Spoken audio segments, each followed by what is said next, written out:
Today we are going to have a quick click on Daniel Defoe's The Robinson Crusoe, about the characters and the important happenings in this novel.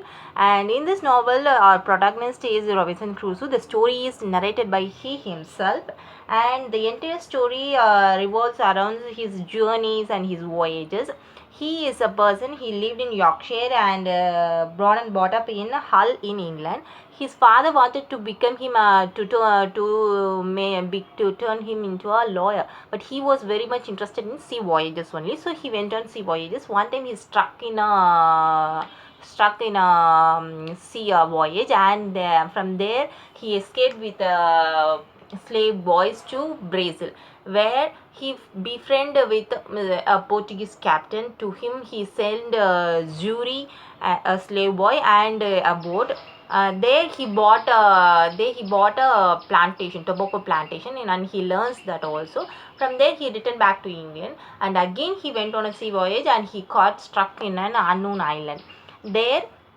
There is no living habitations there, and there he himself built an small den like creatures, and he started cropping, and he started taming animals, and then there is all those things he do alone in that island. And he himself had a cat and a parrot, and the name of the parrot is Pole, and a goat along with him as a pet animals. And he has a befriend a widow in England. Before his voyage he gave a 200 pound to that lady widow. She's a very good friend of Robinson Crusoe, and the plantations were given in care of the Portuguese captain also.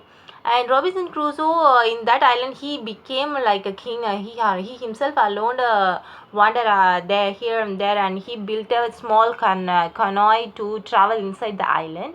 And he himself protect from the cannibals. Cannibals, savage person who they kill the human beings and they eat themselves.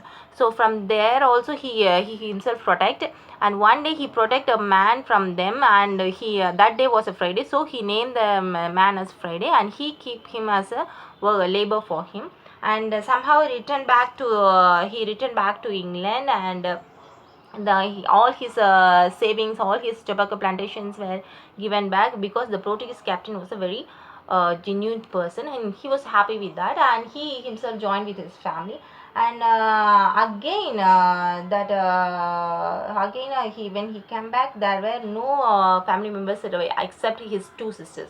So then he went on go for to visit the island again, and in that date was 1619. He first landed in the unknown island on 30th September 1659, and that day he planted a cross, and on that cross he put on knots to mention the dates and count the days, and that was his birthday also. This is all about the Robinson Crusoe.